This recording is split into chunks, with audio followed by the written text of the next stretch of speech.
Oke, kita jarang-jarang ya ngomongin tentang Resident Evil live action film ya, film Resident Evil live action. Nah, jadi berhubung nih bentar lagi bakal rilis yang namanya Resident Evil Welcome to Raccoon City di Oktober ya kalau nggak salah itu jadwal rilisnya. Kemarin itu akhirnya gue juga sempet nonton film Resident Evil live action yang pertama. Gue nonton ulang di situ ya. Dan kalau misalkan kita bicarain tentang Resident Evil live action ya, buatannya si Om Anderson sama Tante Mila, rasanya kita tuh selalu ngomongin film itu dengan nada yang negatif ya. Memang itu suatu hal yang bisa dimengerti ya, dari karakternya yang banyak yang tidak akurat, terus beberapa dari kalian yang bilang, dan gue juga bisa setuju kalau filmnya terlalu fokus sama Alice, sementara karakter-karakter dari gamenya kayak semacam cuman jadi karakter sampingan doang. Bahkan ya yang bener-bener fan service ya banget yang di Resident Evil Retribution ya, dimana banyak banget karakter game di situ dan kemudian di film selanjutnya malah dibuang gitu aja gitu ya. Pokoknya udah bener-bener tidak ada yang positif sama sekali gitu ya. Tapi kalau misalkan ngelihat ke belakang, khususnya dari Resident Evil yang paling pertama tuh ya, yang kita pada masuk ke Hive, kemudian juga Resident Evil Apocalypse, gue rasa sih kedua film itu tuh tidak terlalu jelek ya. Khususnya di sini gue pengen bicarain khususnya tentang Resident Evil yang paling pertama, yang judulnya Resident Evil doang, yang dirilis tahun 2002. Nah, jadi gak usah lama-lama lagi. Ini adalah video tentang membela film live action pertamanya Resident Evil yang dirilis di tahun 2002.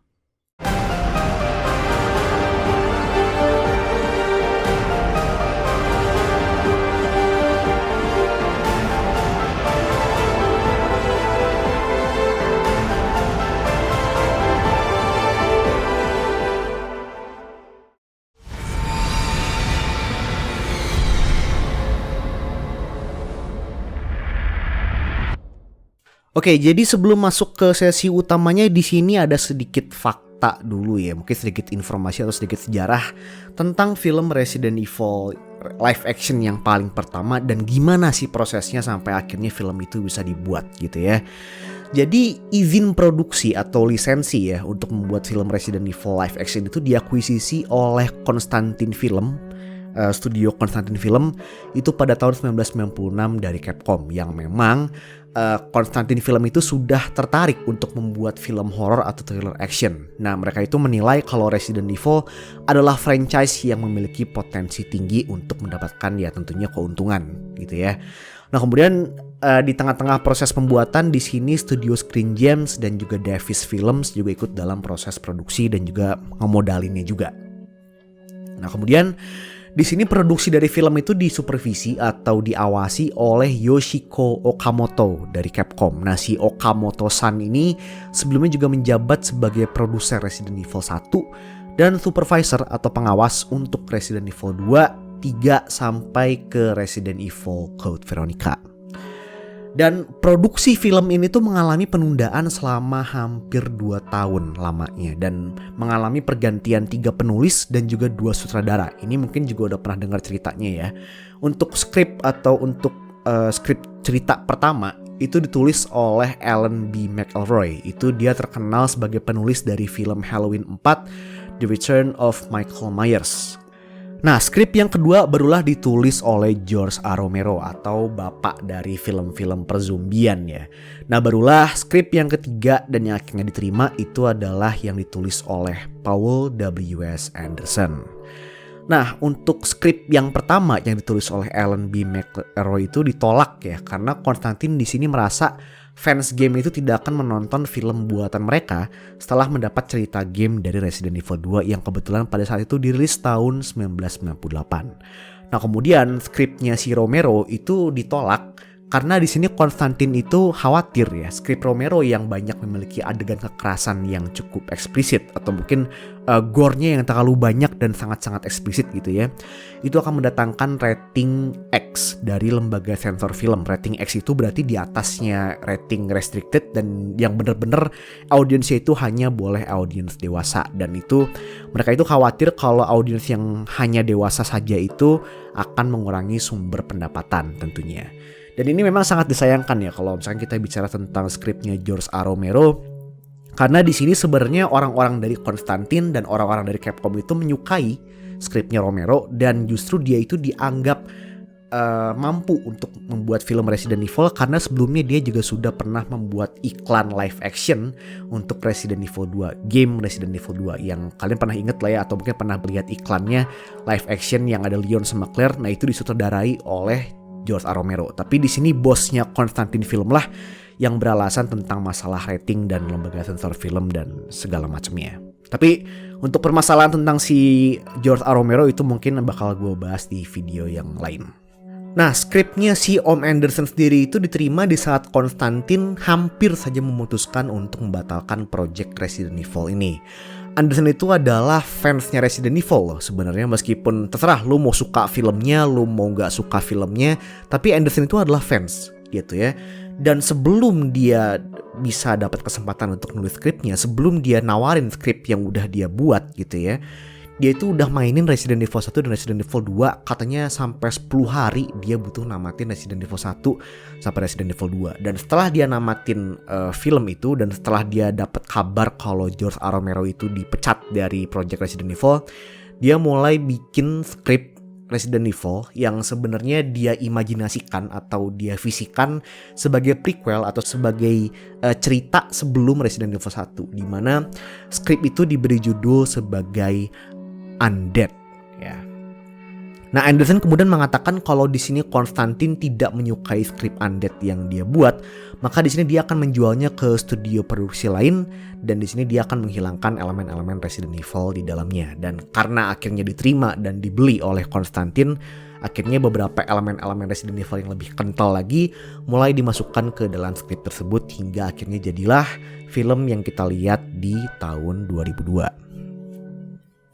Nah, setelah skrip Anderson diterima, pastinya proses casting pun dimulai. Dan di sini para aktor dan juga para aktris yang terlibat itu diminta untuk memainkan game-gamenya, atau at least game Resident Evil yang satu aja dari awal sampai beres. Nah, tapi untuk Michelle Rodriguez yang jadi Rain dan untuk si Tante Mila, mereka itu juga sebenarnya adalah fansnya Resident Evil ya. Mereka kedua aktris itu bisa dibilang adalah fans beratnya Resident Evil juga, dan mereka itu udah pernah main game Resident Evil. Bahkan untuk kasusnya si Michelle Rodriguez, di sini dia tuh sampai minta ke agen castingnya atau ke agennya gitu ya. Dia tuh minta dikabarin kalau misalkan Resident Evil mau dibikin filmnya, tolong kabarin gue. Si Rodriguez tuh bilang gitu, supaya gue pengen bisa jadi salah satu aktris yang main di filmnya. Nah, sementara untuk Mila, dia itu sampai ngebela-belain untuk ikut casting film Resident Evil sebagai hadiah untuk adiknya yang juga sama-sama merupakan fans Resident Evil, dan Mila itu sering nontonin adiknya yang lagi main Resident Evil, ceritanya begitu. Nah, tadi kita udah ngomongin tentang sejarah dari film live action Resident Evil yang paling pertama ya, dan kenapa bisa ada si Tante Mila, kemudian ada Michelle Rodriguez dan segala macamnya.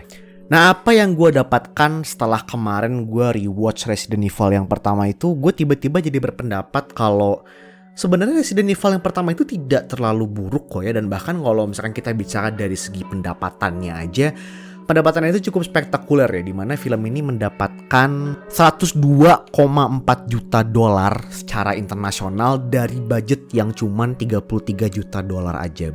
Dan memang banyak yang menganggap kalau ngomongin Resident Evil sendiri itu adalah film yang ya kasarnya bisa dibilang cukup lumayan lah ya, ketimbang film-film lain yang mencoba untuk mengadaptasi game ke ranah live action. Dan di sini gue juga cukup tertarik pada fakta kalau si Paul W.S. Anderson itu ternyata adalah fans gamenya Resident Evil dan udah pernah mainin Resident Evil 1-2 dalam persiapannya untuk membuat skrip Resident Evil yang pertama ini. Dan cukup menjelaskan juga menurut gue kenapa film RE live action yang pertama itu dibuat sedemikian rupa. Karena seperti tadi yang gue bilang ya, itu skrip film yang dia buat itu berdasarkan dia imajinasikan atau dia fisikan sebagai prequel dari Resident Evil, dari game Resident Evil yang pertama. Dan ya kalau misalkan kita bicara atau kita bandingkan dengan film-film horor yang lebih sukses pada era itu, ya tentunya Resident Evil yang pertama ini kalah jauh. Tapi bukan berarti film ini juga buruk gitu. Kalau misalkan gue ngelihat dari zombinya, kemudian ngelihat dari tensionnya, ngelihat dari sedikit horror dan anxiety-nya. Contoh anxiety building yang paling pas itu adalah ketika di koridor yang muncul sama lasernya ya, yang dimana satu laser itu akhirnya ngebunuh semua anggota timnya, dan kapten timnya itu si siapa ya, si Wan atau James gitu namanya, gue lupa. Akhirnya badannya kepotong-potong semua. Itu bener-bener ikonik banget, dan jujur gue pertama kali nonton pun juga bikin gue agak-agak panik dan anxiety gitu loh begitu gue nontonnya. Dan kemudian ketika momen dimana si teknisi komputernya ya, si Kaplan itu mau masuk ke dalam koridornya, dia juga masih takut, masih trauma. Sampai akhirnya ada sedikit jump scare dari si Tante Milanya juga, ya mungkin buat sebagian orang itu cukup cheap atau cukup murah gitu ya sebagai jump scare.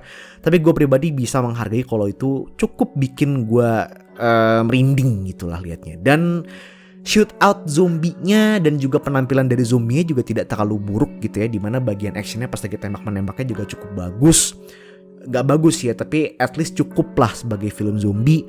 Kemudian juga BOW yang dipilih yaitu dari Cerberus ya, atau zombie dog. Kemudian BOW yang dipilih juga adalah Licker, dimana menurut gue itu adalah pemilihan BOW atau pemilihan monster yang cocok banget untuk film yang mencoba untuk mengcapture rasa panik, rasa horror, dan rasa anxiety itu sendiri. Licker itu menurut gue bener-bener adalah pilihan yang cocok.